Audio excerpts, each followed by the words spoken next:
வணக்கம் மக்களே. சோ ஒரு பக்கம் பாத்தீங்கன்னா பயங்கரமான ஒரு பிளான் போட்டு மாயாவை டைட்டில் வின்னர் ஆக்கிறதுக்கான வழிகள் எல்லாம் அது நடந்து கொண்டு இருக்கிறது அப்படின்றது கிளியராவே தெரியுது. ஏன்னா எபிசோட அவங்க பண்றதா இருக்கட்டும், உள்ள வரவங்க எல்லாருமே எதிர்க்கிறது ஒரே ஆளா மட்டும்தான் இருக்குது. அர்ச்சனாவை மட்டும்தான் எதிர்க்கிறாங்க, வேற யாருமே எதிர்க்கல.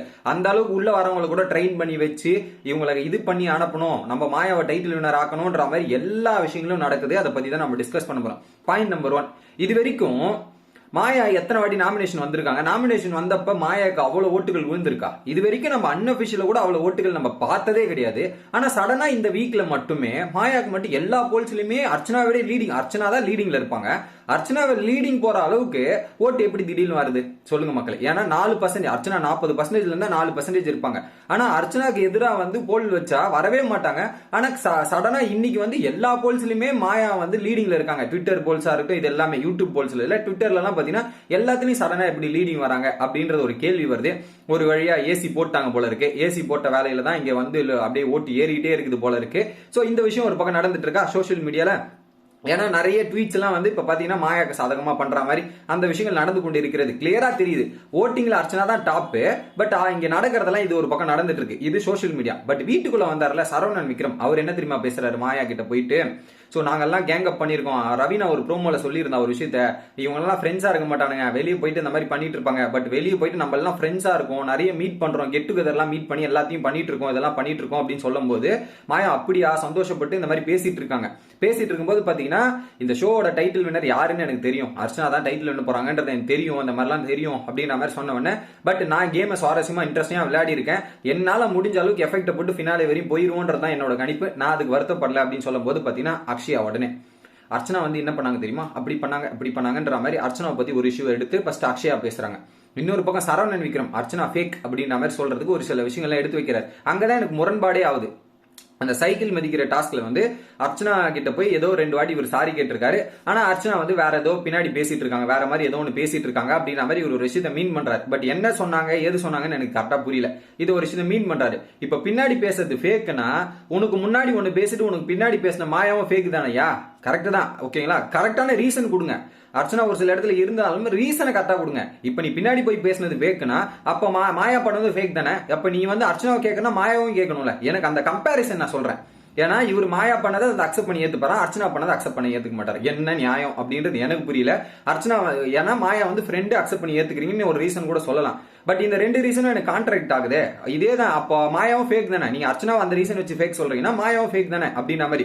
இதுல இன்னொரு விஷயம் மாதிரி, உள்ள போயிட்டு எல்லாரும் வச்சு செய்யலாம், குறிப்பா யாரை வச்சு செய்யலாம், தினேஷ், இந்த கேங், விஷ்ணு, இவங்க எல்லாம் வச்சு செய்யலாம், மணி இவங்க எல்லாம் வச்சு செய்யலாம். இவங்களை வச்சு ஏண்டா அவங்க என்னன்னா உனக்கு பெரிய தப்பு பண்ணாங்க, இதெல்லாம் பண்ணாங்க, உன் கூட இருந்து பண்ணவங்கள விட அவங்க எதிரின்றது ஆல்ரெடி தெரியுமே, எதிரி உன்னை எதிரியா தான் பார்ப்பான், இதுல போய் அவங்கள வச்சு செய்யலாம் இந்த மாதிரி வந்தேன் அப்படின்ற மாதிரி பேசுறாரு.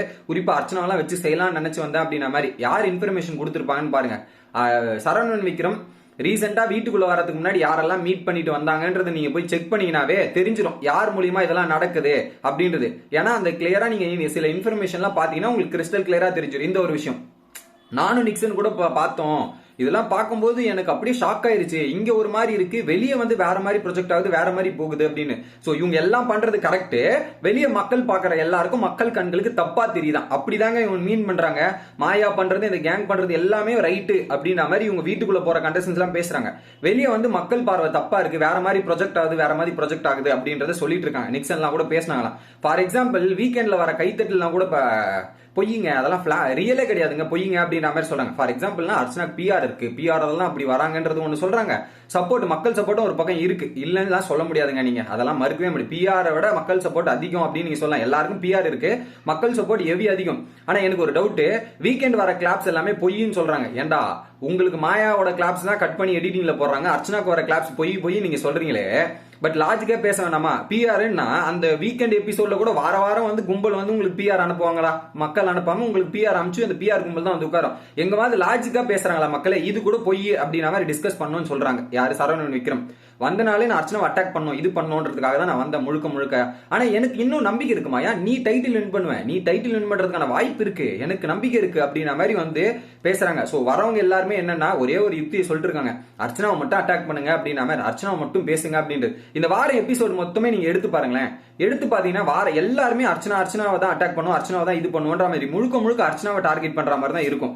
சோ ஆக மொத்தத்துல அவங்க என்ன பிளான் பண்றாங்கன்னா, அர்ச்சனாவை டைட்டில் வாங்க கூடாதுங்க, அர்ச்சனா டைட்டில் வாங்க விடக்கூடாது, ஓகேவா? அர்ச்சனா இப்படின்னு சொல்லி அர்ச்சனாவை காலி பண்ணிட்டு மாயாக்கு டைட்டில் கொடுக்குறான்றது எண்ணம். பட் இதுல என்னன்னா, இவங்க ஓரளவுக்கு மாயாக்கு டைட்டில் கொடுக்கணும்னு நினைச்சாங்கன்னா அர்ச்சனாவோட ஓட்டிங்க கம்மி பண்ணணும்ன்றதுக்கு ட்ரை பண்றாங்க. பட் அர்ச்சனாவோட ஓட்டிங் இன்க்ரீஸ் ஆகி பயங்கர லெவல்ல இருக்குன்னு வச்சுங்க. அப்படி அவங்க டைட்டில் கொடுத்தாங்கன்னா மக்களோட ஓட்டுக்கு எதிராக தான் டைட்டில் கொடுக்கணும். அதை பாத்துங்க. அதுக்கப்புறம் இந்த ஷோ வந்து மக்களோட ஓட்டுக்கெல்லாம் மதிக்கிற ஷோவே கிடையாதுன்றது நீங்க முடிவு பண்ணிடலாம். ஏன்னா ஃபார் எக்ஸாம்பிள் அப்படிதான் நடந்திருக்கு. மாயாவை இவ்வளவு தூரம் காப்பாத்திட்டு வந்ததே பாத்தீங்கன்னா மக்கள் ஓட்டு மூலியமா நீங்க நினைச்சீங்கன்னா அதெல்லாம் அப்பட்டமான போய் மக்கள் ஓட்டு மூலியமா மாயா அவ்வளவு தூரம் காப்பாத்தி வந்திருக்கவே முடியாது. ஒன்னு சேனல் மூலியமா ஹோஸ்ட் மூலியமா காப்பாத்தி வந்திருப்பாங்க. ஃபார் எக்ஸாம்பிள் போன வாரம் விசித்ரா எலிமினேஷன் ஒரு அன்ஃபேர் எலிமினேஷன் அப்படின்றது உங்களுக்கே தெரியும். அதுக்கு முன்னாடி ரவீனாவோட எலிமினேஷன் அன்ஃபேர் எவிக்ஷன்றது மோஸ்டா உங்களுக்கு தெரிஞ்ச விஷயம் தான். இதெல்லாம் மாற்றுக்கிறதே இல்ல. எதனால மாயாவை டைட்டில் வினர் ஆக்கணும், அதனாலதான் இப்படி பண்ணிட்டு இருக்காங்க. இத்தனை வாரம் இல்லாத ஓட்டுகள் மாயாக்கு இந்த வாரம் மட்டும் எப்படி அவ்வளவு அதிகமா வருது மக்களே? நீங்களே சொல்லுங்க. இத்தனை வாரம் இல்லாத ஓட்டுகள் மாயாக்கு எதிராக இவ்வளவு ஓட்டுகள் மட்டும் எப்படி வருது? எந்த ஒரு போல் வச்சாலுமே மாயா தோத்துருவாங்க. பட் இந்த வாரம் மட்டும் மாயாவோட போல்ஸ்ல அதிகமான வாக்கு விழுவது எப்படி? அப்ப இவங்களும் அந்த ஏசி போட்டு ஆக்டிவேட் பண்ணிருக்காங்க. பட் கேட்டா அர்ச்சனா பிஆர்னுவாங்க, ஆனா மாயாக்கு பிஆர் இல்லாத மாதிரி பேசுவாங்க. இந்த மாதிரி பல சதிகள் ஒரு பக்கம் நடந்து கொண்டே இருக்கிறது. வர கண்டஸ்டன்ஸ் எல்லாமே முழுக்க அர்ச்சனாவை தான் டார்கெட் பண்ணுன்ற மாதிரி சரவணன் விக்ரம் கொண்டு அந்த அளவுக்கு அட்டாக் பண்ணும், இது பண்ணுன்றதுதான் வந்திருக்காங்க. சோ இதன் மூலியமா என்னன்னா, மாயாவை டைட்டில் வின்னர் ஆக்குவதற்கான முயற்சி அனைத்துகளும் எடுக்கப்பட்டது. Channel side, host side, PR கும்பல் ஒரு பக்கம், வர கண்டஸ்டன்ஸ் கொண்டு ஒட்டுமொத்த கூட்டணியுமே அர்ச்சனாவை டைட்டில் வின்னர் ஆக்கக்கூடாதுன்ற மாதிரி தான் ஒரு பக்கம் திட்டம் போய் கொண்டு இருக்குது. சோ இதுக்கப்புறம் நீங்க என்ன பண்ண போறீங்களோ நினைச்சு பண்ணுங்க.